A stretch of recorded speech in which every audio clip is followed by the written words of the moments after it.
I know, I should have made this episode before now, but a global pandemic kind of got in the way of things. I've had to switch jobs and that cut down on my free time, but I'm here now with a great episode. The rebuild continues of my drunken eBay purchase 1970 Dodge Charger.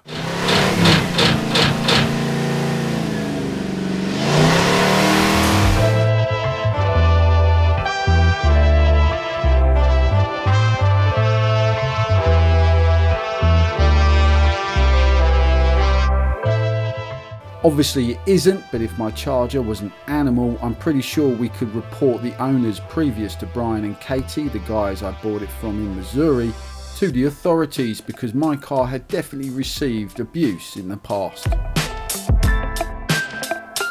The biggest example of that was the welding of a quarter panel on top of the existing one, but now Tony, the metal worker John Castleman had allocated to my Charger, was dealing with more areas of concern.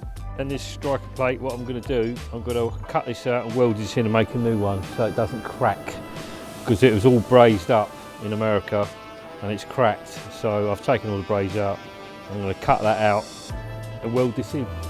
So it'll be nice and strong and it won't crack again. So that's the way it goes. So I've just put the tape on there, so when I get it lined up, when I mark it like that, I can scribe in here or make a pencil mark, get it ready for cutting, so then I can't cut it in the wrong place. And that's the way I'm going to go. Cool. Okie dokie. Is it a fairly simple job? Yeah, it's not too bad, just got to make sure you line this up properly. I'll put a tack on it, then we'll get the door, realign the door, and go from there. Make sure it all lines up. And that's There's it. all these little things. I just think, oh, you just chop off this and... No, that's where a lot of people go wrong.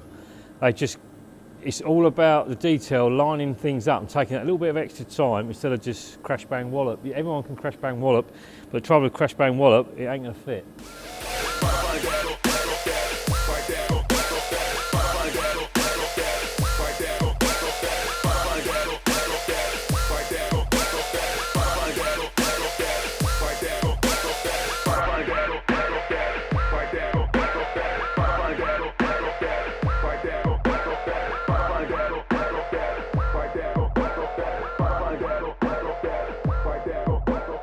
Whoever put the new quarter panel on top of the old one didn't consider the effect on the door and the door jamb area at that end of the panel, as forcing the door to shut without the necessary door gap caused cracks in the frame and door.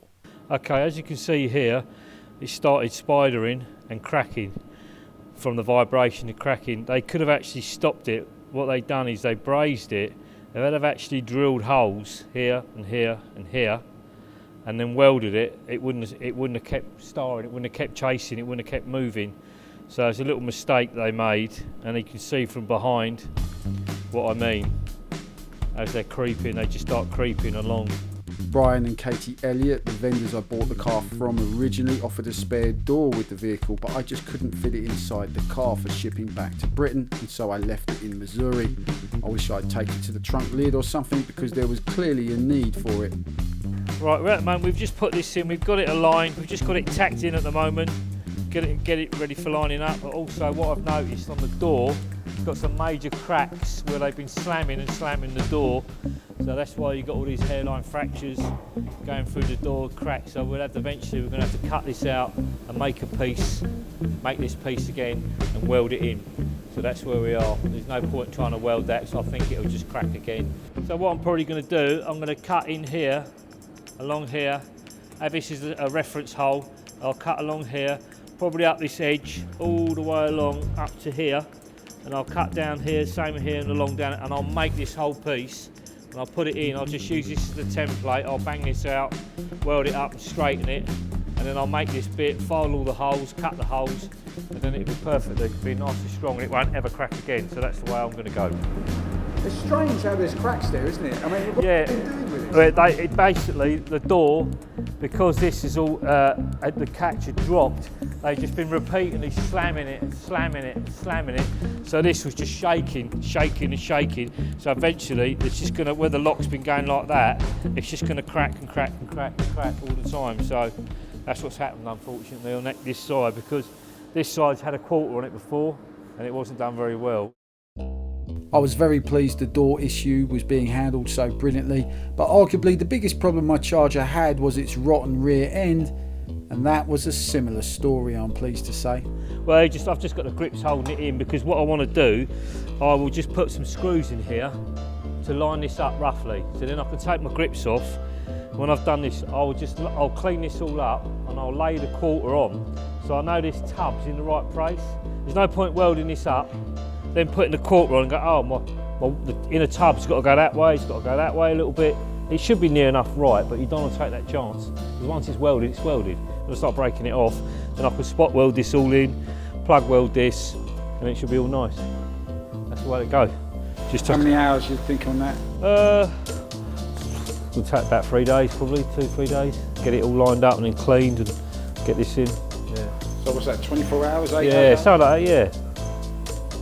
24 hours, 8 hour day? I just thought you'd just slap it on. No. Right, hopefully we'll get the whole full deck panel lid, because I've had to cut this off because it's very awkward to drill through here with the drill that way or even that way.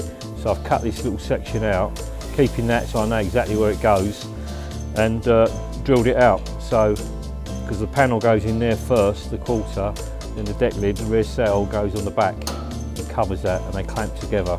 Because I took this off neat because I wanted to keep the holes on that quarter so they're genuine, so to line them up on the new quarter so you don't get them. So that way, that's a template now. So that'll all line up, so I can use that as a big template, a big jig basically. So that's it. The deck filler or sail panel, the chassis cross member and other sheet metal I'd ordered were delivered a couple of months after I filmed that, and as I understand it, Tony departed American Auto Finishers for another opportunity later in the year. I never got to thank him for all his endeavours on my car, sadly. Tony, if you're watching this, I appreciate your efforts, bud. But Dr. Tony would be ably replaced by Chief Surgeon Steve Fleming, another of John's expert metal workers. Steve is another great bloke, but more than that, he also has classics he's restored himself. A wonderful old first generation Ford Cortina, a Model A hot rod, and a Mercury he bought in America, but shortly he'd be chopping the roof on. More about that Mercury in another episode. So basically, I knew I was in very capable hands. Steve needed the car on the shop jig for the next stages of the rebuild. The jig makes it easier to put in the floor pans because you can raise the vehicle to get better access to the parts you need to weld onto. Now it's the technical bit, getting it set up level and welded so that it doesn't move at all. Oh, that's a big old lump, isn't it? Yeah, good. And why are we welding? Why are you going to weld it to the frame? Just explain what. Get it set level to the ramp, and then you know it ain't going to move. When you're welding, heat and that tends to distort stuff, so it'll be front seals probably, and then a couple of bits on those chassis legs where they're floating, so that once we stop putting the floor and that in, that's where it stays. And then you get to that point where you cut it off and roll it out and move on to the next one.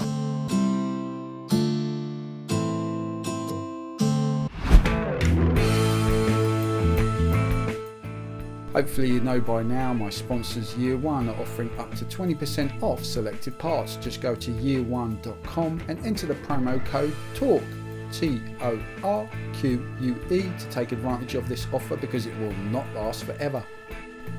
Oh, and please remember to visit talkamerican.com or the Talk American YouTube page where you will find all our other episodes. Okay, back to the restoration of my 1970 Charger. With the vehicle tack welded on top of lengths of tubular steel and then resting on the jig, Steve had gotten a lot more of the work done by the time of my next visit, a few weeks later in August 2019. This is looking awesome. You've been a busy boy. It's moved on a bit, hasn't it, since you were last here? Yeah, some interesting bits going on there. It's been good. It's been a pleasure to work on it. And the panels that I got from Year One and AMD, they all seem really good so far. yeah, they all seem really good. They're going in without too much trouble. So again, yeah, that's why it's moved on probably as much as it has, because the bits fit. One or two little bits that we found that we probably didn't expect behind the panels. There was a bit on the floor there, but yeah, nothing too bad. So yeah, it's moved on quite a bit. And then, well, I was saying to you just a bit earlier, oh, this is probably just another boring day for you. But to me, it's quite exciting because it's my car. And you said no. You said, I love this stuff. I've done crash repairs most of my working life, and to work on something that I'm interested in and get paid for it, it's, as John tells us, we're living the dream. Yeah, I think he's trying to convince us of that, but no, I do love working on this stuff. especially when the parts fit. Yeah, that always helps, and every bit ain't thin metal and plastic stuff. It's yeah, it's a pleasure. It is a pleasure. And then so we've got the rear trunk floor plan in there. Yeah. And then here's the big bit, and you've got it bolted in, I can see there. What is happening now? You're fettling it to make it fit. Try get it as close as I can before I start tacking it and welding it, because it's not going to come out again, hopefully. So yeah, it's just try and line it up and start welding it.